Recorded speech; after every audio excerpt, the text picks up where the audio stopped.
नमस्कार, आप देख रहे हैं 4 PM और मैं हूं आपके साथ सिमरन।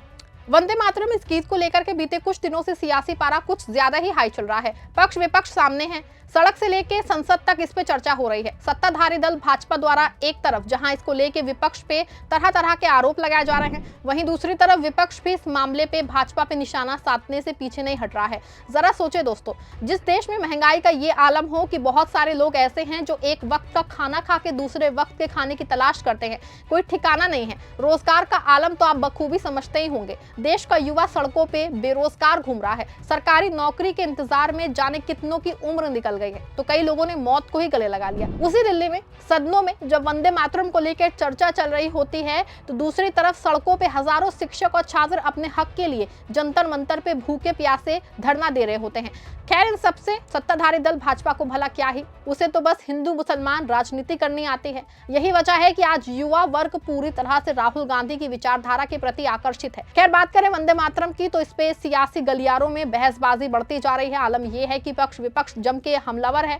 इसी बीच शिवसेना यूबीटी के मुखपत्र सामना में प्रकाशित संजय राउत के सांप्रदायिक ने एक बार फिर से राजनीतिक माहौल गर्मा दिया है।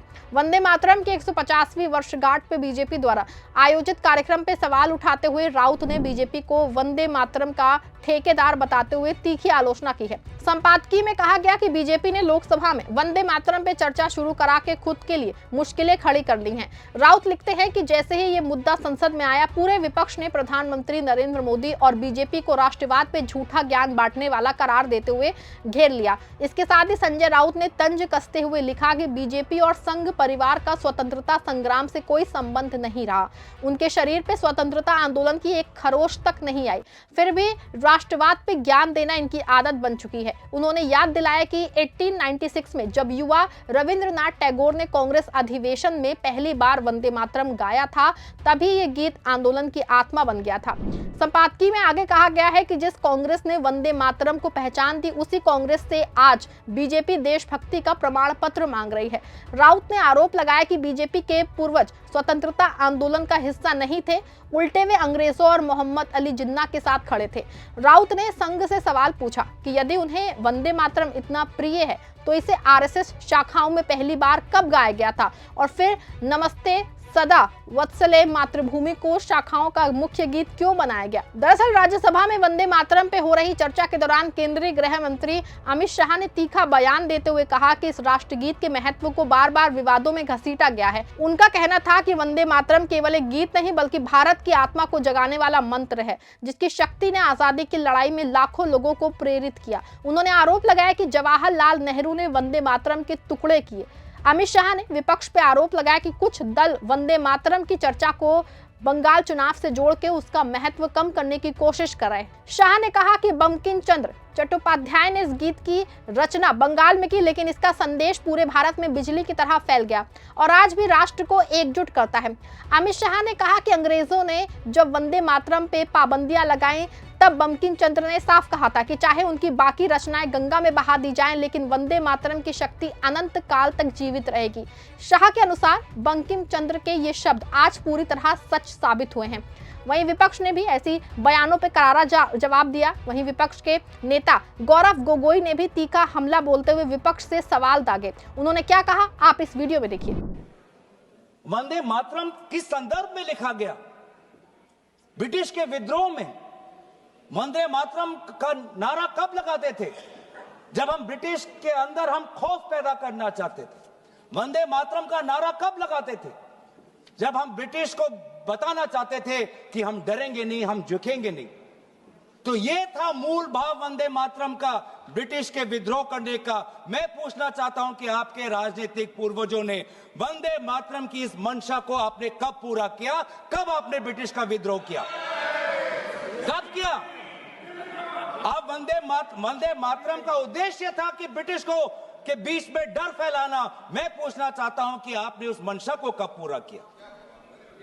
1937 की आप बात करते हैं और 1937 में आपको आपत्ति है, तो मैं पूछना चाहता हूं कि 1942 में जब भारत छोड़ो आंदोलन था, तब आपके राजनीतिक पूर्वज कहां थे?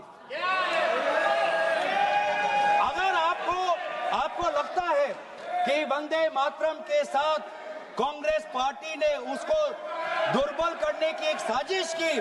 तो मैं पूछना चाहता हूं कि आपने जब वंदे मातरम का जो मूल उद्देश्य था कि अंग्रेज और भारत छोड़ो, तो उस भारत छोड़ो के आंदोलन में आप लोग कहां थे? क्या इतिहास गवाह नहीं कि आपके राजनीतिक पूर्वज में उनका नाम नहीं लेना चाहता, कि उन्होंने खुद कहा था कि इस आंदोलन में भाग नहीं लेने का, खुद बोलते थे, दूसरे खुद उन्होंने कहा कि इस आंदोलन में भाग नहीं लेना। और बंगाल में आपके जो राजनीतिक आपके गुरु हैं, मैं उनका नाम भी लेना नहीं चाहूंगा, पर उन्होंने भी खुद कहा था कि भारत छोड़ो आंदोलन में भाग नहीं लेना चाहिए। इसी कड़ी में वंदे मातरम पे चल रही चर्चा के बीच में आप नेता की तरफ से भी जोरदार हमला बोला गया। इस विशेष चर्चा के दौरान आम आदमी पार्टी के राज्यसभा सांसद संजय सिंह ने बीजेपी और आरएसएस पे तीखा हमला बोला। संजय सिंह ने कहा कि वंदे मातरम का नारा लगाने वाले शहीदों की कुर्बानी पे जिनका कोई इतिहास नहीं, वे आज देशभक्ति के ठेकेदार बने घूम रहे हैं। संजय सिंह ने कहा कि सरकार वंदे मातरम की आड़ में असली मुद्दों जैसे कि बेरोजगारी, महंगाई, दलित पिछड़ों पे अन्याय और देश की आर्थिक लूट से ध्यान भटकाना चाहती है। साथ ही उन्होंने और भी क्या कहा, आप इस वीडियो में देखिए। वंदे मातरम का नारा लगाकर लोग जेल गए, लाठियां पड़ी उनको। मैं आपके माध्यम से इस सरकार से पूछना चाहता हूं, आरएसएस के 4 लोगों का नाम बताओ जो वंदे मातरम नारा लगा के जेल गए, उनका नाम बताओ। आप 4 लोगों का नाम बताओ, आप अपने 4 पुरखों का नाम आप बताओ। आपने 52 साल तक हिंदुस्तान का तिरंगा झंडा आरएसएस के मुख्यालय पे नहीं फहराया सर, नहीं फहराया। और 3 लोगों ने आरएसएस के मुख्यालय पर जब ये झंडा फहराया, उन तीनों के नाम मैं पढ़ रहा हूं, विजय, उन्मत, दिलीप, इन तीनों लोगों के खिलाफ आरएसएस ने एफआईआर दर्ज कराई। किस अपराध में? कि हमारे दफ्तर में तिरंगा क्यों फहरा दिया। और कितने साल तक मुकदमा लड़े? 13 साल तक मुकदमा लड़े। यह है आपकी असलियत, आप तिरंगे का विरोध करते हैं। बात की जाए पूरे मामले की, आखिर इसको लेकर संसद में चर्चा क्यों हो रही है? दरअसल 7 नवंबर 1875 को बंकिम चंद्र चटर्जी द्वारा लिखे गए वंदे मातरम के 2025 में 150 साल पूरे हुए हैं। इस उपलक्ष्य पे केंद्र सरकार ने कई आयोजन भी किए हैं। ऐसे ही एक आयोजन में प्रधानमंत्री ने पिछले महीने कांग्रेस को घेरा था। पीएम ने आरोप लगाया था कि कांग्रेस ने 1937 के कलकत्ता में रखे हुए अधिवेशन में वंदे मातरम के कुछ अहम छंद हटा दिए थे। उन्होंने दावा किया था कि इस फैसले ने बंटवारे के बीज बोए थे। प्रधानमंत्री ने कहा कि कांग्रेस ने राष्ट्रगीत को 2 हिस्सों में तोड़ दिया है और इसकी असल आत्मा को कमजोर कर दिया। उन्होंने इस मुद्दे को विकसित भारत के अपने विजन से जोड़ा और राष्ट्रीय विकास को सांस्कृतिक प्रतीकों के साथ मील के तौर पे पेश किया है। कांग्रेस ने प्रधानमंत्री मोदी के इस आरोपों को न सिर्फ नकारा बल्कि पलटवार भी किया। पार्टी ने महात्मा गांधी के कथनों और लेखन से सचिव the collectorate works of Mahatma Gandhi का हवाला देते हुए कहा कि 1937 में वंदे मातरम को लेकर हुआ फैसला कांग्रेस वर्किंग कमेटी के प्रस्ताव के बाद आया था।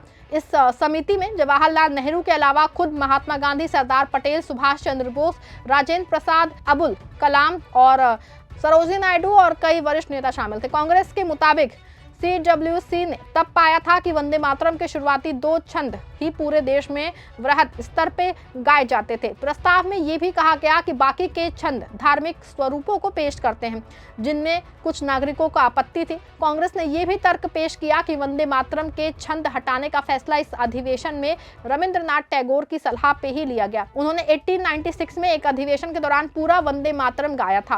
कांग्रेस ने आरोप लगाया कि प्रधानमंत्री वंदे मातरम के बहाने आजादी के आंदोलन की विरासत पे हमला बोल रहे हैं और आज के मुद्दे जैसे बेरोजगारी, गैर बराबरी और विदेश नीति की चुनौतियों से ध्यान हटाने की कोशिश कर रहे हैं। गौरतलब है कि भाजपा ऐसे ही मुद्दों को उठा के न सिर्फ विपक्ष को बदनाम करने की कोशिश कर रही है बल्कि जनता को अहम मुद्दों से भी भटका रही है। अब देखना होगा कि भाजपा की चाल को विपक्ष कैसे नाकाम करता है। खैर, इस खबर के बारे में आप क्या सोचते हैं? अपनी राय कमेंट में जरूर लिखिए। खबर को लाइक और शेयर करिएगा।